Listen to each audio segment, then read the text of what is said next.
할렐루야. 아멘. 예배에 나오신 여러분 환영합니다. 우리 주위에 계신 분들 같이 인사하시겠습니다. 반갑습니다. 감사합니다. 사랑합니다. 함께 예배 드릴 수 있어서 너무나 감사합니다. 한 주간도 잘 지내셨죠? 그렇죠? 우리 함께 고백했으면 좋겠습니다. 내가 주님을 사랑합니다. 우리 같이 고백할까요? 내가 주님을 사랑합니다. 나의 힘이 되신 여호와여, 내가 주님을 사랑합니다. 우리 함께 고백하며 찬양하시겠습니다.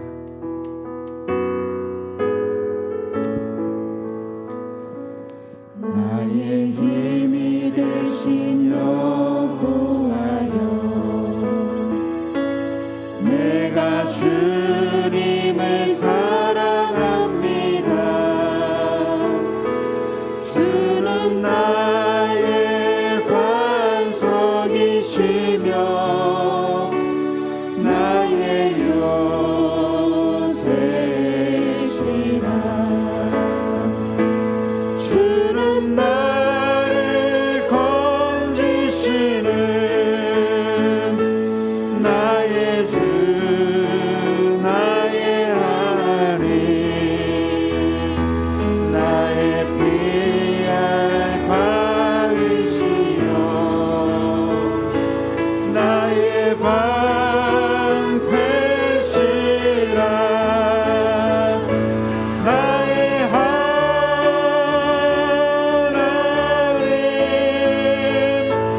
나의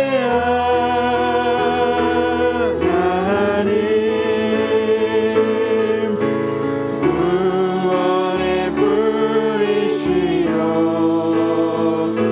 나의 산성이라.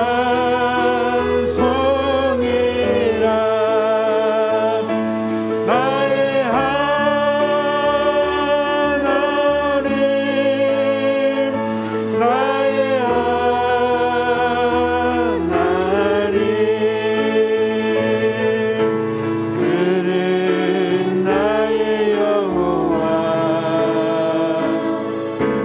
나의 구세주, 나의 생명이신 여호와여, 내가 주님을 찬양합니다. 주는 나의 사랑이시며 나의 의지시라.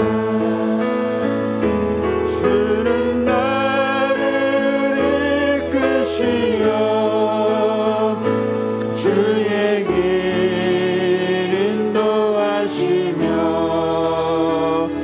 나의 생의 목자 되시니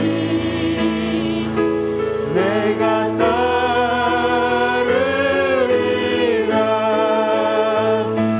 나의 하나님,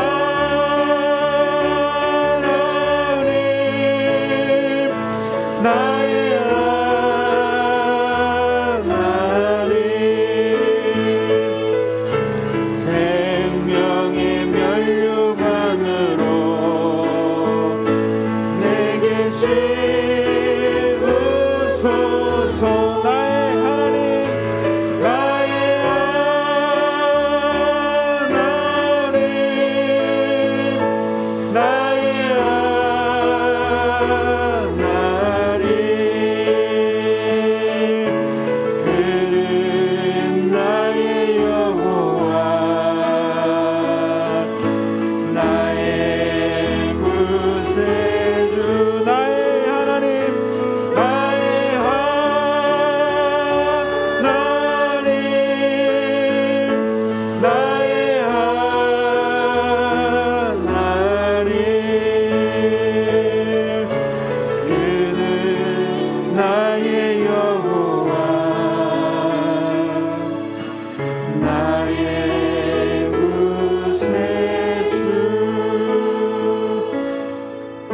내가 누려왔던 모든 것들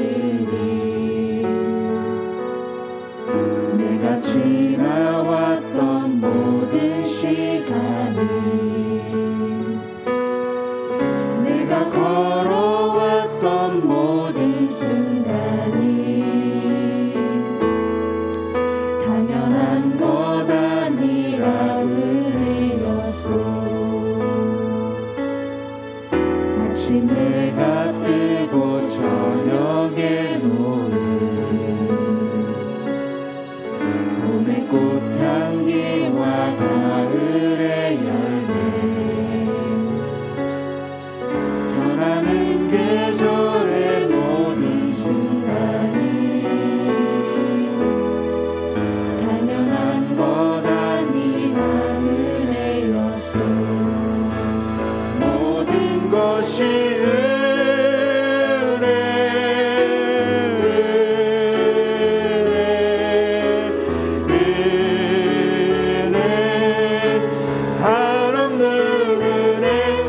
삶에 당연한 것 하나도 없었던 것을 모든 것이 은혜였어. 내가 이 땅에 태어나 사는 것 어린아이 시절과 지금까지 숨을 쉬며 살며 꿈을 꾸는 삶 당연한 것 아니라 은혜였소. 내가 하나님의 자녀로 살며 오늘 찬양하고 예배하는 삶 전할 수 있는 축복이 당연한 것 아니라 은혜였어.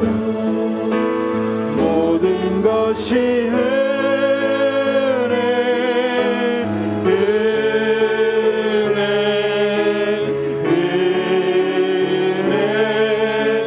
한없는 은혜 내 삶에 당연한 것 하나도 없었던 것을 모든 것이 은혜요.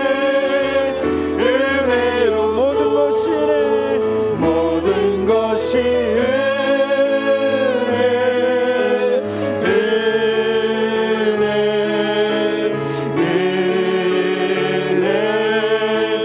한없는 은혜 내 삶에 당연한 것 하나도 없었던 것을 모든 것이 은혜였소. 모든 상황 속에서 주를 찬양할지라.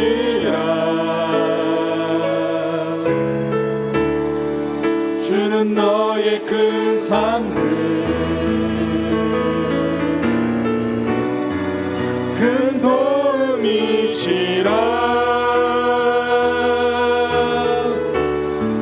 주의 얼굴 구할 때 주의 영을 부으사 크신 사랑 안에서 주를 보게 하소서.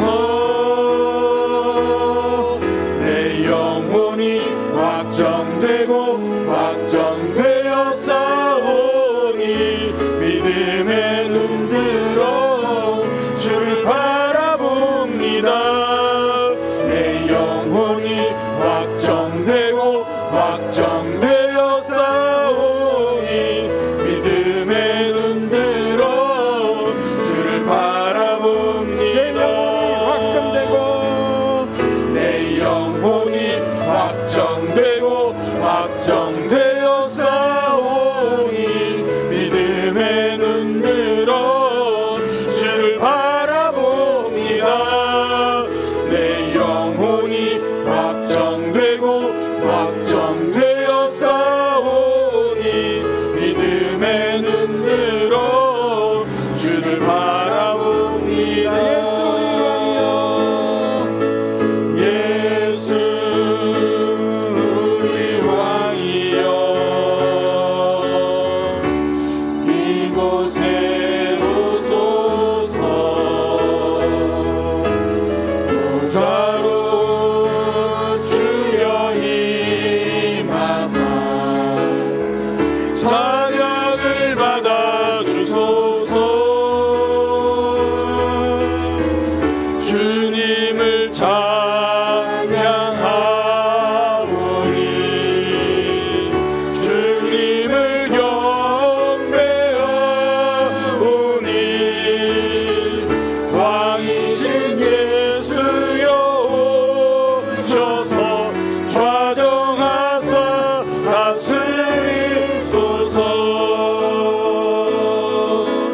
예수 우리 왕이여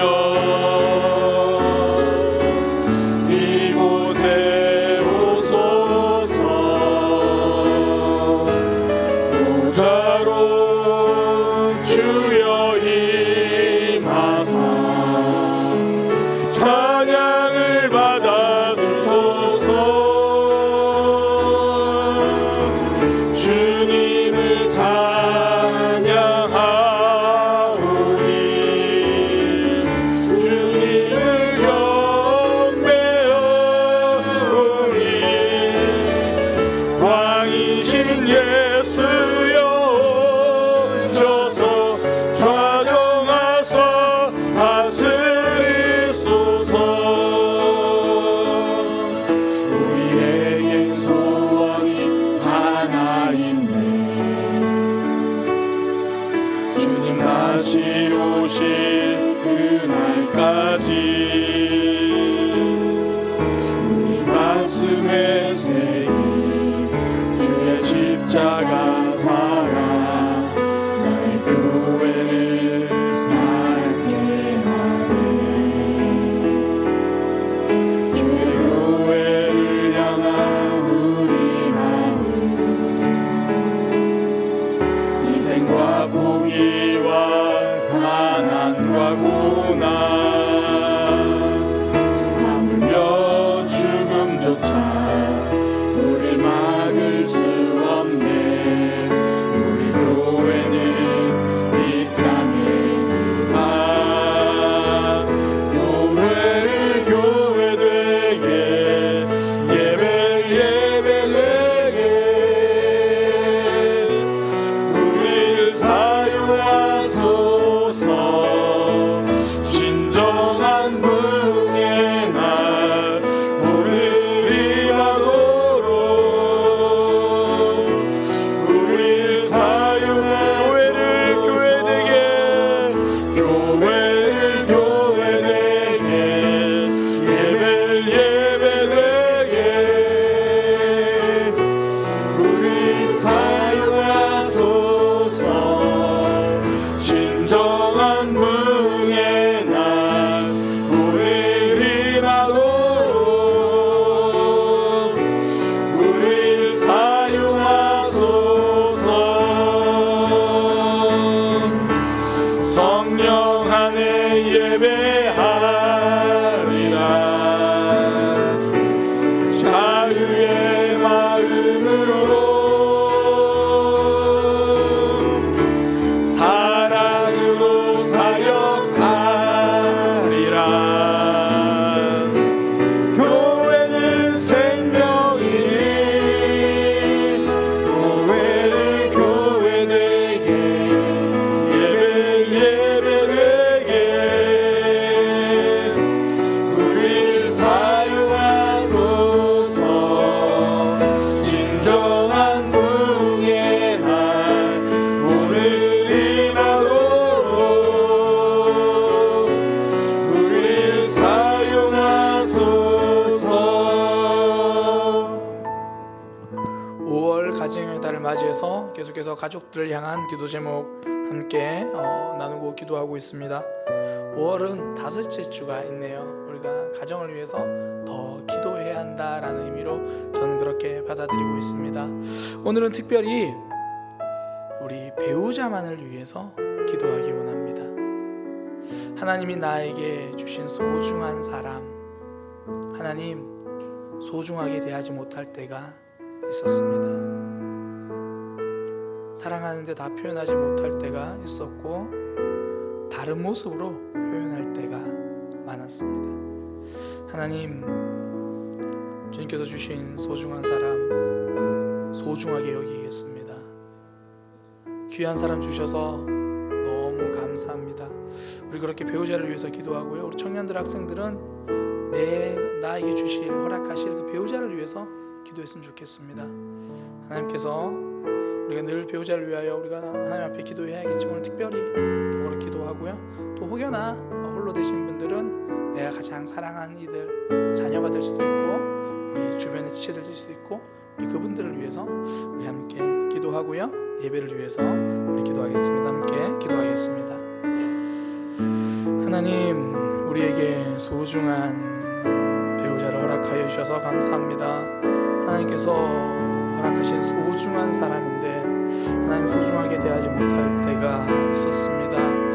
당연함에 속아서 소중함을 놓칠 때가 있었습니다. 하나님, 우리에게 주신 선물 같은, 나에게 허락하신 선물 같은 배우자, 주님, 그들을 위하여 더 기도하는 삶이 되게 하여 주옵소서. 때로는 섭섭함이 앞서서 마음에 없는 말, 마음에 없는 행동을 할 때가 있었습니다.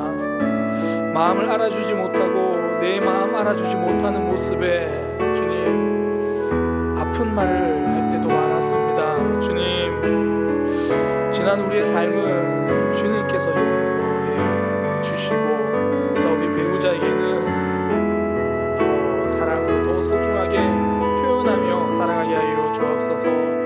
주님, 교회를 위해서도 기도하고 나라와 민족을 위해서도 기도하고 자녀들을 위해서, 부모님을 위해서도 기도하는 것처럼 우리 배우자를 위해서도 더 기도하겠습니다.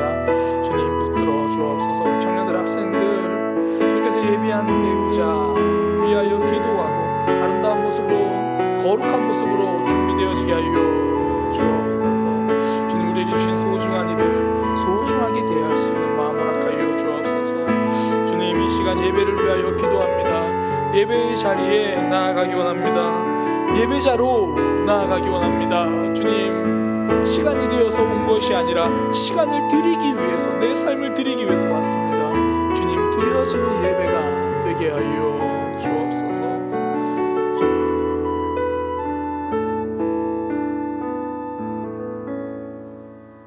하나님 아버지, 감사합니다. 한 주간도 먹든지 마시든지 무엇을 하든지 주님의 영광을 위하여 살고 싶었지만 세상 속에서 바둥바둥 살아보겠다고 주님을 바라보지 못했습니다. 삶의 길가에서 손 내미시며 기다리시는 주님의 사랑을 지금은 바빠서 가야 한다고 힐끗 쳐다보며 외면했고, 모퉁이를 돌아갈 때도 애타게 부르시는 주님을 모른 척하며 지나쳤습니다. 주님, 삶에서 죽었다가 다시 살아 돌아온 더러운 냄새나는 저희를 사랑으로 주님의 품에 안아주시니 감사합니다. 목사님을 통해 주시는 진리의 말씀을 주께서 우리를 보듯이 우리도 주님을 바라보며 먹게 하시옵소서. 그 힘으로 출근길에도 감사로 주님의 손을 잡게 하시며 일할 때도 죽게 하듯 기쁨으로 할 수 있도록 도와주시옵소서. 늘 하나님과 동행함으로 삶의 작은 것까지 주님께 이야기하며 걸레질하는 걸레에도 더러움이 아닌 사랑이 묻어나게 하시옵소서. 대화 속에 주님이 있어 사랑의 말을 하게 하시며 옳음보다 유익한 사랑이 먼저인 삶을 살아가게 하여 주시옵소서. 주님, 감당하지 못할, 견뎌야만 하는 아픔의 삶이 있다면 참고 견딜 수 있는 위로의 힘을 주시옵소서. 꽃 피우지 못하는 이웃에게 사랑으로 꽃넝쿨을 내어주게 하시며 떨어지지 않는 나무의 뿌리같이 하나님의 영광을 위하여 먹든지 마시든지 무엇을 하든지 사랑으로 살아가게 하여 주시옵소서. 감사드리며 예수님의 이름으로 기도드립니다. 아멘.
주와 맺은 언약을 늘 기뻐합니다.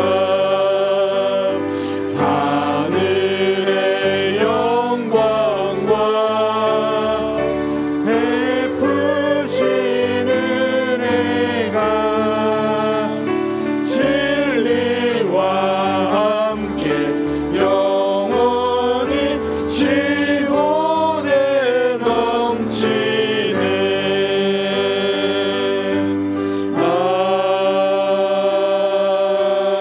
아멘. 봉헌기도 드리겠습니다. 하나님, 우리를 예배 자리로 불러주셔서 감사합니다. 예배 자리로 나오면서 주님 앞에 물질을 드릴 수 있는 믿음을 주셔서 감사합니다. 우리 인생의 주인이 돈이 아니라 하나님이심을 고백하는 마음으로 물질을 드렸습니다. 이 물질이 쓰이는 곳곳마다 하나님의 나라가 확장되고 하나님의 사랑이 드러나는 역사가 있게 하여 주옵소서. 이 땅을 살아갈 때에 물질이 필요합니다. 주님께서 공급하여 주시고 주님께서 붙들어 주셔서 물질로 인하여 어려움 당하지 않도록 인도하여 주옵소서.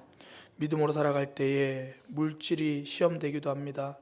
그런 시험의 때라도 우리 인생의 주인은 하나님이심을 고백할 수 있는 흔들리지 않는 믿음 되도록 붙들어 주옵소서. 예수님의 이름으로 기도드립니다. 아멘.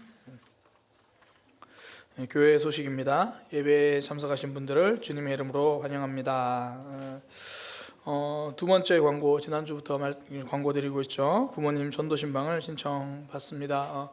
지난주에 광고하고 나니까 너무나 많은 분들이 신청하셔서 셀 수가 없습니다. 셀 수가 없습니다. 이럴 수가. 사실 뭐 부담되시죠. 부담되시는 건 알아요. 그러나 뭐 전도 신방이라고는 되어 있지만 그냥 우리 부모님에게 우리 내가 다니는 교회 목사님 소개한다. 또 반면에 또 우리 목사님에게 나의 정말 소중한 분들 소개한다. 그렇게 그런 마음으로 신청해 주시면 감사하겠습니다. 저도 가서 인사드리고 오고요. 어른들 이야기 쭉 들어드리고 오고 이제 그러려고 합니다. 그래서 신청해 주시면 됩니다. 뭐 목사님이 부담스러워하실까봐 아니요. 제가 일부 예배 때 얘기했는데 사실 제가 미설이가 신청하면 좀 가기는 좀 힘들 것 같아요. 미설이 힘들 것 같다고요. 일본이니까 코로나 끝나고 제가 한번 생각해 볼게요. 그 외에는 제가 가려고 합니다. 토요일, 주일 또 그 외에 예배랑 겹치지 않으면 제가 모든 시간을 그렇게 해서 다 가려고 하거든요. 부모님께도 그냥 한번 인사드리러 가겠습니다. 가는데 목사님이 같은 방향이시래요. 그래서 인사도 좀 드리고 그런 시간들 가지려고 합니다. 우리 용기 내어 주시고 그래서 좀 그런 시간들 되었으면 좋겠습니다. 7월 10일까지 이렇게 신청해 주시면 그렇게 함께 움직여서 뭐 예배 드릴 수 있으면 예배 드리고 아니면 인사드리고 그렇게 오는 시간들 가지려고 합니다. 우리 부모님은 다른 교회에서 신앙생활 하시는데 그래도 목사님이 한번 와서 예배 함께 드리면 좋을 것 같아요. 좋습니다. 다 가능하니까 신청해 주시면 되겠습니다. 옆에 있는 지체들과 함께 인사하겠습니다. 우리 교회는 힘이 되는 교회입니다. 사랑의 교회가 곁에 있습니다. 제가 힘이 되겠습니다. 아멘. 우리 함께 하나님 말씀 보도록 하겠습니다. 사도행전 15장 30절에서 35절까지 말씀입니다. 사도행전 15장 30절에서 35절까지 말씀입니다. 그들이 작별하고 안디옥에 내려가 무리를 모은 후에 편지를 전하니 읽고 그 위로한 말을 기뻐하더라. 유다와 실라도 선지자라. 여러 말로 형제를 권면하여 굳게 하고 얼마 있다가 평안히 가라는 전송을 형제들에게 받고 자기를 보내던 사람들에게로 돌아가되 바울과 바나바는 안디옥에서 유하며 수다한 다른 사람들과 함께 주의 말씀을 가르치며 전파하니라. 아멘. 제가 이제 이런 게 나올 때마다 다시 좀 설명을 드리는데요. 34절에 없음이라고 되어 있잖아요. 그러니까 이런 거예요.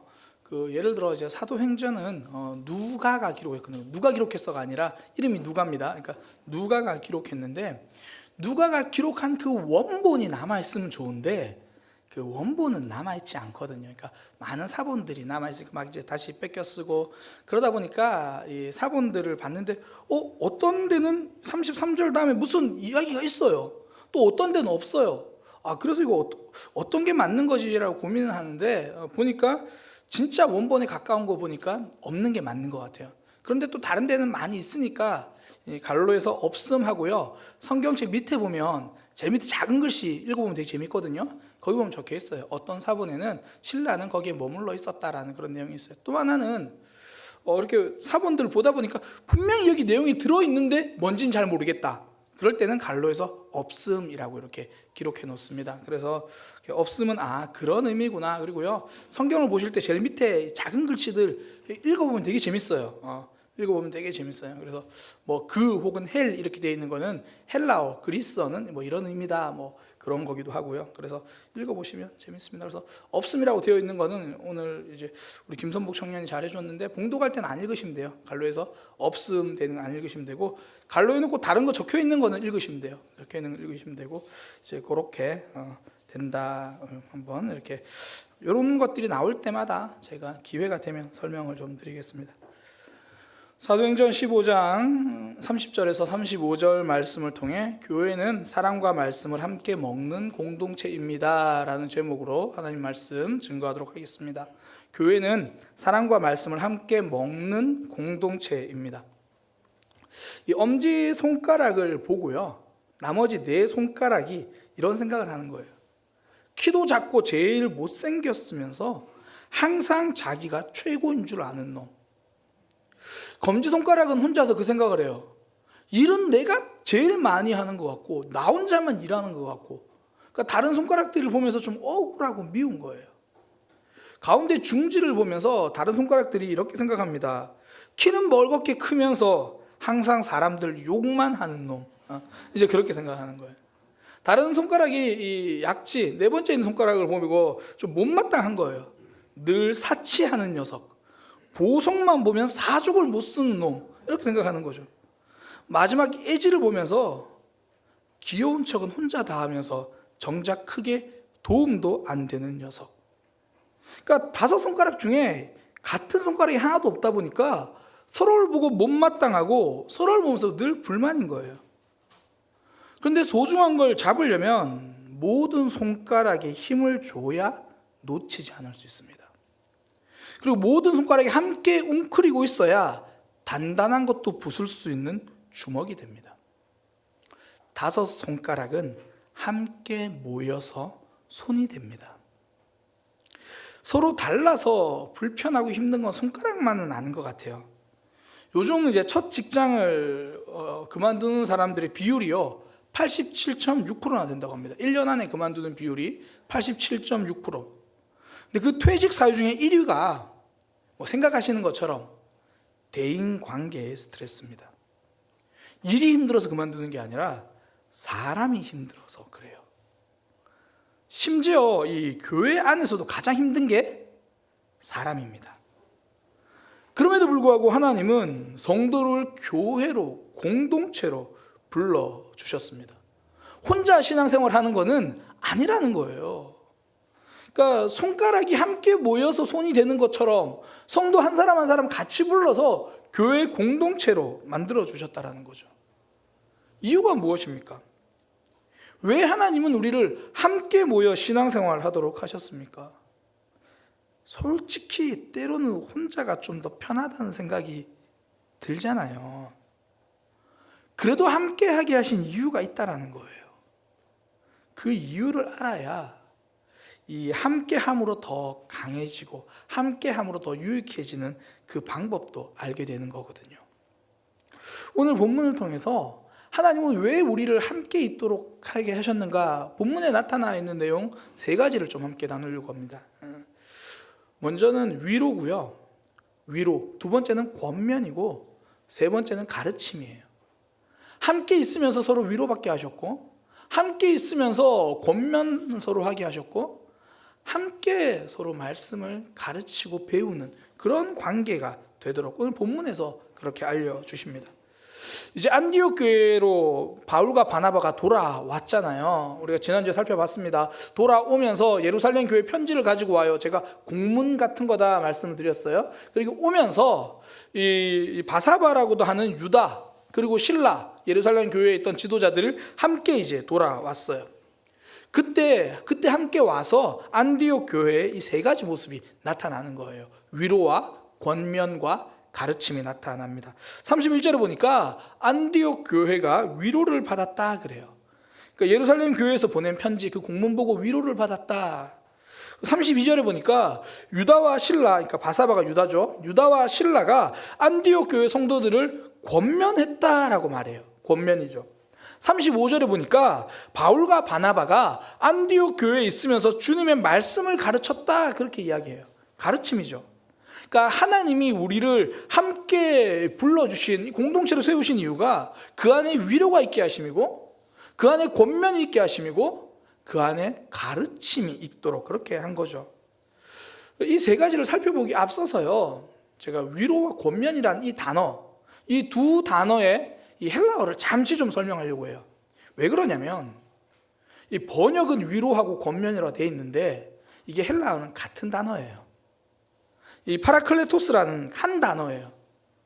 근데 이게 이럴 수밖에 없는 게 이 파라클레토스라는 단어가 이 두 가지 뜻이 다 있어요. 위로라는 뜻도 있고 이 권면이라는 뜻도 있어요. 그러니까 상황에 따라서 위로라고 쓰이기도 하고 권면이라고 쓰이기도 해요. 앞에 나온 건 위로가 맞아요. 왜냐하면 파라클레토스 다음에 기뻐했다. 그러니까 뭔가 회복됐다. 위로거든요. 두 번째는 파라클레토스 다음에 굳건해졌다. 그러니까 권면이죠. 그런데 이 단어가 정말 재밌는 게요, 성령 하나님을 설명할 때 이 단어를 써요. 요한복음 읽다가 보면 좀 낯선 단어가 하나가 들려요. 다 읽어보셨으니까 보혜사라는 단어가 나와요. 이 보혜사가 이 파라클레토스예요. 그러니까 위로하고 권면은 하나님이 하시는, 성령 하나님이 하시는 사역이에요. 근데 그 사역을 교회 공동체도 할 수 있다라는 거예요. 우리도 그 하나님의 사역에 동참하게 된다라는 거거든요. 이게 위로와 권면이란 그 단어입니다. 좀 이제 하나씩 좀 살펴보려고 합니다. 먼저는 교회 공동체 안에는 위로가 있습니다. 첫 번째 파라클레토스 위로. 앞서 말씀드린 것처럼 뒤에서 기뻐한다, 회복이 일어나게 하는 그 위로가 있는 거거든요. 안디옥 교회는 이제 예루살렘 교회로부터 보낸 편지를 받았습니다. 그것 때문에 위로를 받은 거예요. 안디옥 교회 혼자가 아니라 예루살렘 교회라는 동역자, 같은 믿음의 공동체가 있으니 그들이 보내준 이야기를 듣고 위로받게 되는 거거든요. 교회는요, 위로의 사랑이 있는 공동체입니다. 그 위로의 사랑을 함께 먹고 믿음이 자라는 공동체인 거죠. 세상에 그 누구라도 위로받을 자격은 있습니다. 문제만 있는 사람은 없기 때문입니다. 저 사람은 100% 문제 덩어리야, 이런 사람은 없다라는 거예요. 겨울에 내리는 흰 눈 있잖아요. 너무 이뻐서 두 손으로 받으려고 받아보면 금세 녹아 없어집니다. 사람들은 하늘에서 내려서 금세 녹아 없어지는 눈을 보고도 이렇게 말해줍니다. 참 예쁘다. 태어났다는 것만으로 위로받을 이유는 충분합니다. 태어나서 훌륭한 거예요. 지난 2017년인데요. 부산의 한 경로당에서 몰래 밥을 훔쳐먹던 30대 남성이 경찰에 붙잡혀 왔습니다. 근데 그가 그전에도 절도죄로 감옥에 갔던 사람이에요. 그러니까 초범은 아니라는 거죠. 근데 감옥에서 나와가지고 또 이제 부산에 있는 경로당에 들어가서 밥을 훔쳐먹고 지내다가 이제 잡힌 거예요. 근데 그 잡혀서 경찰서로 왔는데 그 사람 앞에 서 있던 경찰이요, 그 남성의 전과에도 주목하지 않고 이번에 훔친 이번에 경로당에서 절도죄 밥을 훔쳐먹다가 이게 한 번이 아니었거든요. 계속 좀 거기서 그랬어요. 거기에도 주목하지 않고 대신에 왜 그렇게 됐는지 사연을 물었습니다. 그 사연을 이야기를 하는 거예요. 그 30대 남성은 부모 없이 고아로 자랐고 초등교육 이후에 제대로 된 교육을 받아본 적이 없습니다. 그리고 형이랑 함께 살고 있었는데요. 자신이 의지하던 형이 죽었습니다. 그러니까 마음이 무너져 버린 거예요. 그래서 아무것도 못하고 있으니까 이제 먹을 게 없고, 그래서 물건을 훔쳐서 처음에 감옥에 가게 된 거예요. 이런 사람들이 절도하면요 잘 걸려요. 마음이 약해서 불안해가지고 감옥에 간 거예요. 그래서 감옥에서 나왔는데, 감옥에서 노역을 하다가 어깨를 다쳐가지고 일을 구하지 못하게 된 상황인 거죠. 너무 배고파서 경로당에서 밥을 훔쳐 먹는데요, 밥을 먹고도 설거지를 다 해놔요. 근데 이제 계속 그러다 보니까 결국은 잡혀가지고 경찰서로 온 거죠. 그래서 그 경찰관이요, 박영도 경위라는 사람인데, 원래 박가들이 훌륭합니다. 박영도 경위가 밥을 사 먹으라고 하면서 3만 원을 주고 이 법무보호공단의 일자리까지 알아봐 줍니다. 그리고 한 달 후에 그 남성이 또 경찰서로 와요. 이번에는 잡혀서 온 게 아니라 3만 원을 갚으러 온 겁니다. 그러면서 이제 그런 이야기를 해요. 형이 세상을 떠나고 나서 아무도 자기 자신에게 손 내밀어 주지 않았는데, 그 박경희가 그 내밀어준 3만 원은 자기에게 3천만 원보다 더 크고 소중했다라는 거죠. 경찰관은요 잘못에 주목하지 않았습니다. 그의 삶의 이야기를 들어주고 위로해 준 거죠. 3만 원의 위로가 한 사람의 인생을 살렸습니다. 도종환 시인이요, 사랑하는 사람이 미워지는 밤에는 이런 시를 썼습니다. 배우자를 말하는 거예요. 사랑하는 사람이 미워지는 밤에는, 사랑하는 사람이 미워지는 밤에는 몹시도 괴로웠다. 어깨 위에 별이 뜨고 그 별이 다 질 때까지 마음이 아팠다. 중간에 잠이 생략하고요.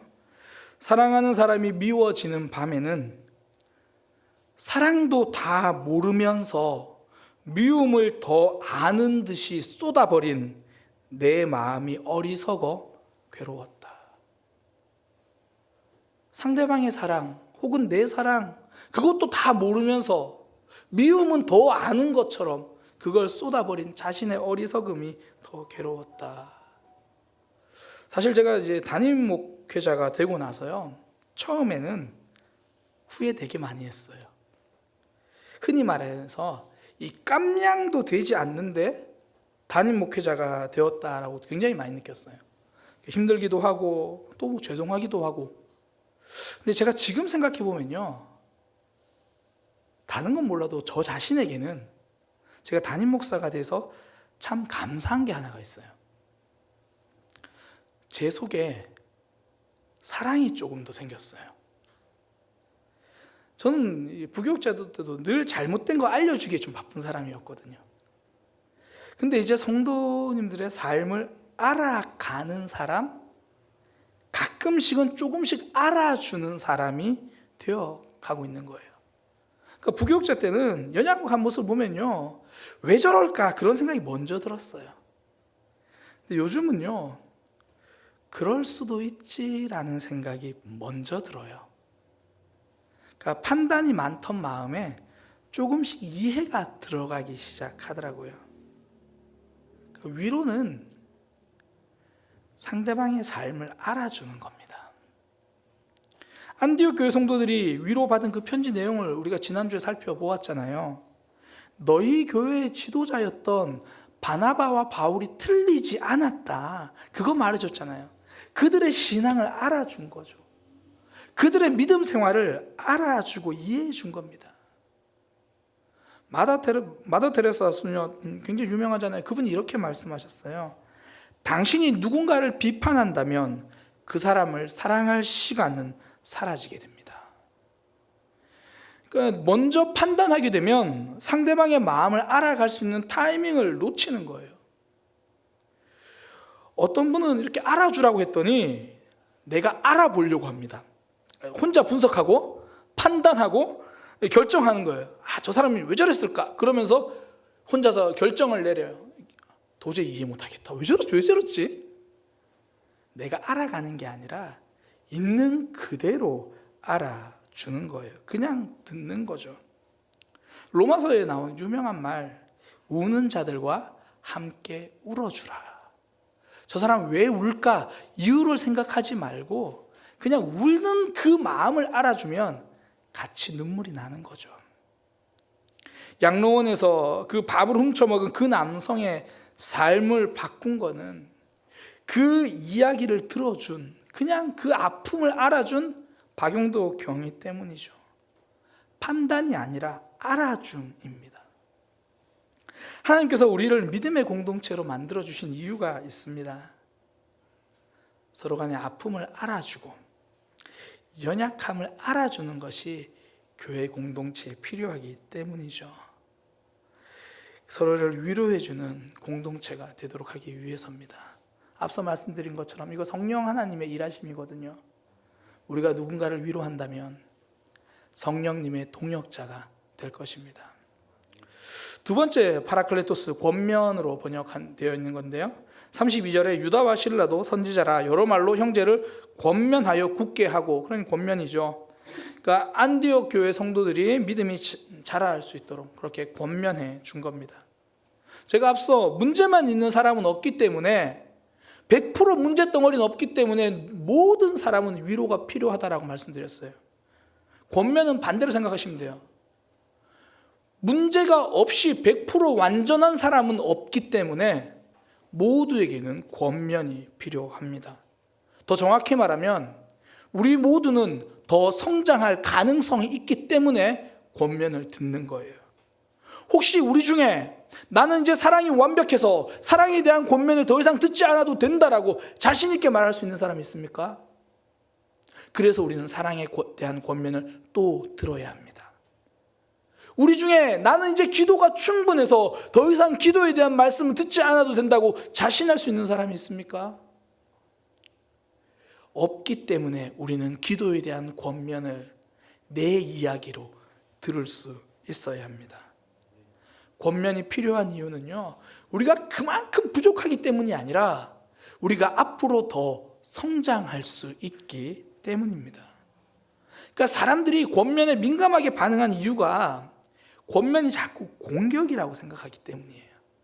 그러니까 내 연약함을 찌르는 공격, 나의 부족함을 찌르는 공격이라고 생각해요.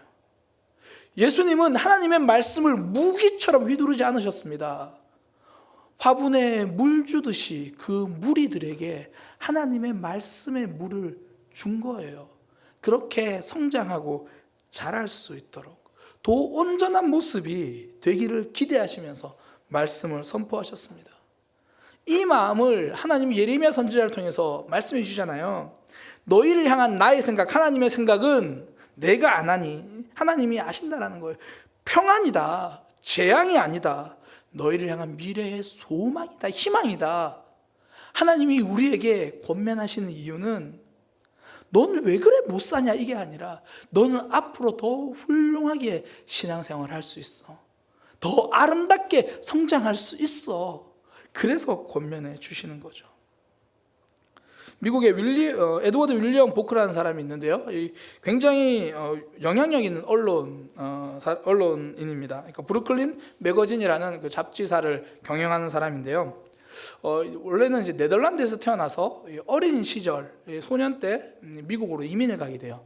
미국으로 이민을 갈 때 그 할아버지가 윌리엄 보크를 불러다가 한 가지를 권면합니다. 얘야, 이 할아비가 너에게 한 가지를 좀 이야기할 테니까 절대 잊지 말아라. 그러면서 하는 말이, 이제부터 너는 어디로 가든지 네가 있는 그곳이 너 때문에 조금 더 나아지게 만들어라. 네가 있는 그 장소가 너 때문에 좀 더 좋아지게 만들어라. 그러니까 네가 있기 때문에 그곳이 더 나아지기를 만들어라. 왜 그런 거 있잖아요. 어떤 사람은 그 모임에 들어가면 모임이 훨씬 더 활기차지고, 어떤 사람이 그 모임에 가면 모임이 훨씬 더 생동감이 있어지고 영적인 영향력이다고. 어떤 사람이 그 모임에 들어갔더니 분위기가 싸해지고, 왜들 그리 다운돼 있어, 분위기가 왜 이래, 그러니까 자기 때문인데 자기는 잘 모르는 그런 사람이 있잖아요. 그런데 그 할아버지는 보크에게 너 때문에 더 나아지게 만들어라. 미국에 보크가 도착을 했어요. 할 일이 없으니까 신문을 이제 받아다가 판매하는 일을 합니다. 이 보스턴에 있던 한 허름한 길거리에서 신문을 판매하는데 할아버지 이야기가 생각난 거예요. 그래서 자기가 신문을 팔고 있는 그 길거리를 청소하기 시작합니다. 나 때문에 여기가 좀 더 나아져야 되니까 이제 담배꽁초를 줍고 쓰레기를 치우고, 사실 이런 모습으로 신문을 파니까 당연히 눈에 띌 수밖에 없죠. 그래서 신문을 팔던 소년이요, 출판사에서 일하게 된 청년으로 이제 성장하게 됩니다. 나중에 본인의 출판사까지 가지게 되는 거죠. 할아버지가 부탁한 말, 네가 있는 자리가 너 때문에 더 나아지게 만들어라. 저는 우리의 마음에도 이 동일한 주문이 필요하다고 생각합니다. 우리가 권면을 받아들여야 하는 이유, 우리의 마음이, 우리의 믿음이 더 나아지기 위해서입니다. 더 성장하기 위해서입니다. 요즘 많이 좋아졌다고 하지만 사실 항암제가 이 암세포를 치료하고 죽이기도 하지만 이 건강한 세포도 힘들게 하잖아요. 항암제가 뭐 많이 좋아졌다고 하지만 여전히 힘들어요. 그럼에도 불구하고 암 환자들이 이 항암 치료를 받는 이유는 독한 치료 때문에 몸을 상하게 하려고 하는 게 아니라 암세포를 없애고 몸이 더 나아지기 위해서잖아요. 권면은요, 아프기는 하지만 나를 공격하기 위함이 아니라 내가 더 나아지기 위함입니다. 그러니까 우리의 삶에서 그 아픈 권면을 받아들이는 이유, 내 영혼이 살아나기 위해서죠. 한 시인이 이렇게 말했습니다. 시인 한 명이 태어나면 이 세상에 도적한 놈이 없어진다. 저는 이걸 이렇게 바꿔서 말하고 싶어요. 우리 안에 말씀 한 구절이 들어오면 우리 속에 죄 하나가 사라질 겁니다. 내가 권면을 받아들이면 내 삶에 죄를 지을 영역이 조금씩 사라지는 거죠. 동양고전 논어에도 말하잖아요. 불치함은 나이 어린 사람에게 묻는 것을 부끄러워하지 마라. 사실 우리가 시간이 지나면서 가장 많이 느끼는 것 중에 하나가, 아, 내가 성장하기 참 힘들다. 성숙이 왜 이렇게 힘들지? 그 생각 많이 하잖아요. 이렇게 성장이 힘드니까 저 낮은 곳에서 있는 나는 목소리도 외면하지 않는 거예요. 어떻게든 성장하려고. 저 멀리서 들려오는 목소리도 외면하지 않는 거예요. 어떻게든 성장하기 위해서. 성장을 위해서는 권면이요, 무조건 필수입니다. 그래서 시편 1편에 이렇게 이야기하잖아요. 여호와의 율법을 주야로 묵상하는 사람, 그 사람이 시냇가에 심은 나무, 그 모든 잎이 풍성해지고 열매 맺는 나무가 될 것이다. 권면을 내가 받아들이면, 주의 말씀을 주야로 묵상하면 우리의 삶이 자란다는 거예요. 문제만 가지고 있는 사람은 없습니다. 그래서 위로가 필요해요. 또한 문제가 전혀 없는 완벽한 사람은 없습니다. 그러니 우리는 권면을 받아들이는 거죠. 그 공동체를 우리에게 주신 거예요. 그래서 믿음의 공동체는요, 사랑으로 위로하고 말씀으로 권면해서 함께 자라는 공동체가 되는 겁니다. 세 번째는 가르침인데요. 사실 뭐 말씀의 가르침은 우리가 기도 설교 시간에 많이 강조하는 그런 내용이잖아요. 바울과 바나바가 안디옥 교회에 머물면서 가르쳤다. 그러니까 100% 문제 덩어리는 없으니까 위로가 필요합니다. 100% 완벽한 사람이 없으니까 권면은 필요합니다. 가르침은요, 우리가 잘 아는 것만으로 피할 수 있는 문제가 있다라는 거예요. 우리가 미리 알기만 해도 줄일 수 있는 아픔이 있다라는 겁니다. 제가 믿음의 지체들과 이제 함께 대화를 하다 보면 제가 직업병이 하나가 있어요. 목사병인데 어느 순간 대화하다 보면 그분들의 대화를 정리해서 뭘 가르쳐 줍니다. 자꾸 답을 주려고 해요. 안 그러고 싶은데 어느 순간에 사실은 집사님 그거는 그런 의미예요 라고 이 목사병이 제가 좀 들어있어요. 그때 제가 자주 몇 명이 고개를 끄덕끄덕거렸어요. 목사님 그래요. 목사님 그거 병이에요. 막. 제가 이렇게 대화를 하면서 제가 자주 인용하는 가르침 중에 하나가 뭐냐면 이 빌립보서 1장 6절 말씀인데요. 너희 안에 착한 일을 시작하신 이가 그리스도 예수의 날까지 이루실 줄을 우리는 확신하노라. 그러니까 대부분 이제 신앙생활에 대한 이야기를 나누다 보면 목사님 전 너무 연약해요. 전 여전히 넘어지고 있어요. 그때마다 제가 이 이야기를 해줍니다. 우리에게 구원을 시작하신 분이 집사님의 삶을, 우리 청년 너의 삶을 하나님께서 인도해 주실 거야. 그러니까 그 모습, 그 가르침을 받아들이면요, 새롭게 회복돼요. 하나님의 일하심을 아는 것만으로 피할 수 있는 절망이 있다라는 거예요. 그러니까 말씀은 우리의 삶에서 어디에 함정이 있고 어디에 지뢰가 있는지 미리 피할 수 있도록 가르쳐주는 지도가 되는 거거든요. 그러니까 하나님이 이스라엘 백성들에게 광야에서 그들을 나오게 하자마자 지도부터 주셨어요. 율법이거든요. 그런데 이제 나오자마자 율법을 받고 광야로 다시 가잖아요. 그러면 저는 성경을 읽기 전까지는 당연히 그 율법이 광야에서 사는 방법인 줄 알았어요.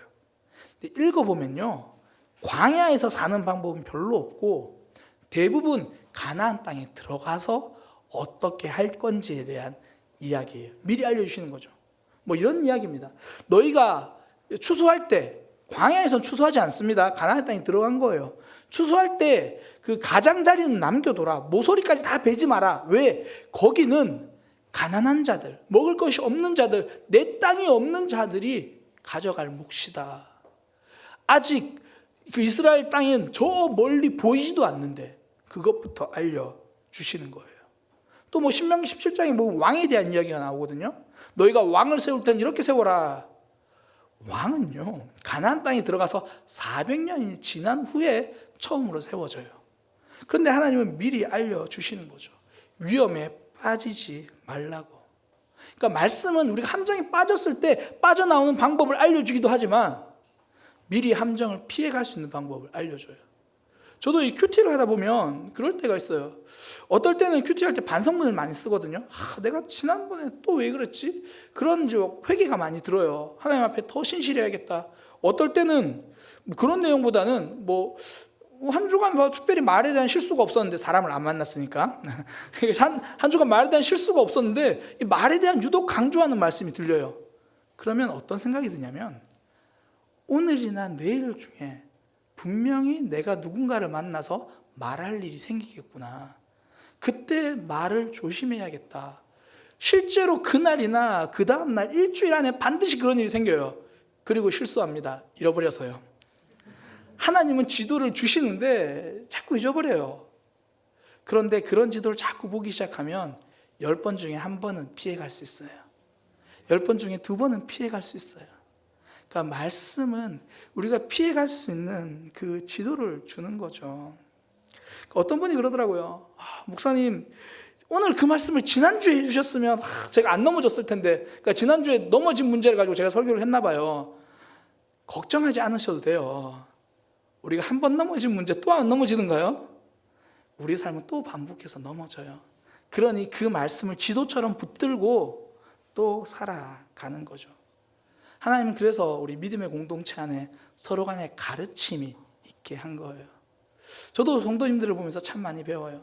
장로님들이랑 대화할 때 결정은 이렇게 하는구나, 믿음의 결정은 이런 거구나 많이 배워요. 심지어 청년들에게도 많이 배워요. 한 청년이 자신의 삶의 믿음의 목표를 정했더라고요. 내 목표는 일단 은우보다 열심히 하는 거다. 되게 멋있지 않아요? 내 삶의 성장을 위해서 누구라도 붙들고 그 좋은 모습 따라가는 거죠. 우리 교회 집사님 한 분이요, 특수학교 선생님으로 계십니다. 중증 장애가 있는 학생들을 가르치시는 선생님이거든요. 중증 학생이라고 하면 중증이에요. 중증 장애. 그러니까 누군가의 도움이 없이는 어떤 활동도 하기 힘든 학생들이에요. 그래서 이제 한 교실에 그런 아이들 5명을 두고 이제 수업을 하시는 거예요. 근데 학생들만 있는 게 아니라 도움이 없어서는 안 되니까 옆에서 도와주시는 분이 한 명당 1명 이렇게 붙어 있어요. 그런데도 불구하고 수업이 제대로 안 될 때가 많죠. 그러면 그 집사님은요, 학생들 사이사이를 다니시면서 직접 노래를 불러주십니다. 그러니까 라이브 공연이 시작되는 거예요. 안녕하세요 라는 노래를 부르면서 아이들과 눈을 맞춥니다. 싱글싱글 함께 웃자는 노래를 부르십니다. 사이사이를 다니면서 흔들 손 흔들 수 있다는 걸 보여주시면서 노래합니다. 그렇게 라이브 순회 공연을 아이들 사이사이 다니고 끝내고 오면요, 아이들이 긴장도 풀리고 다시 집중합니다. 저는 그 노래가 바로 위로라고 생각해요. 아이들은 나를 사랑해주는 선생님의 목소리를 들으면서 나는 사랑받고 있구나, 이걸 느끼는 거죠. 저는 그 노래가 권면이라고 생각해요. 지금은 집중이 필요한 수업 시간이야, 이걸 알려주는 권면이에요.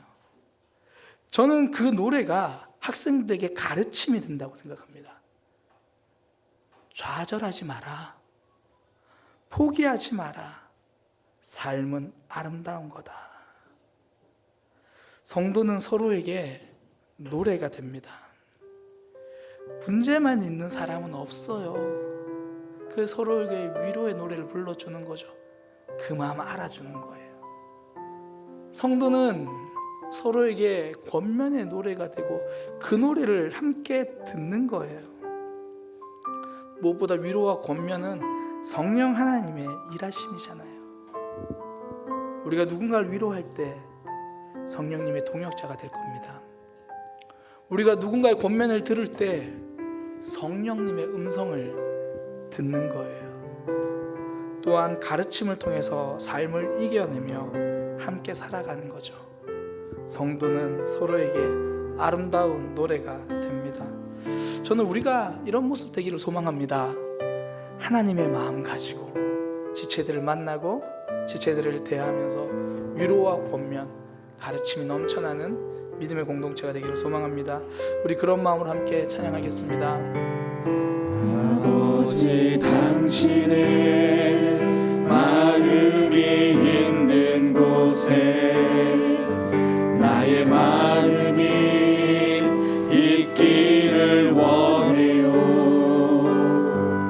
아버지, 당신의 눈물이 고인 곳에 나의 눈물이 고이길 원해요.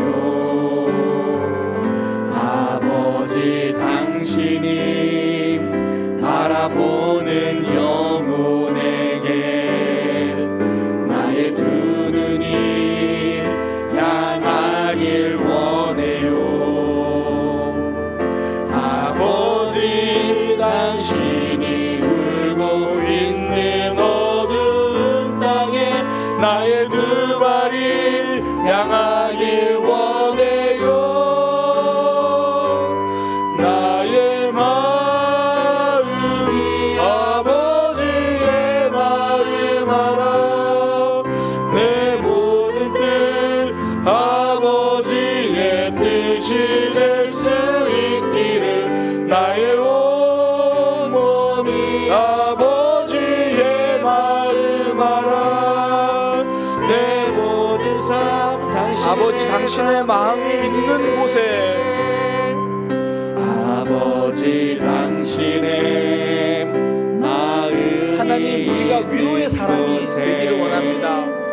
나의 아픔을 알아주고 연약함을 알아주고 눈물을 알아주는 아버지, 그런 위로의 사람이 되기를 소망합니다.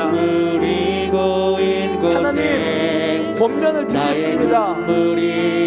지체들이 우리에게 알려주는 권면, 말씀이 우리에게 하시는 권면, 그 권면을 받아들여 성장하는 삶이 되겠습니다.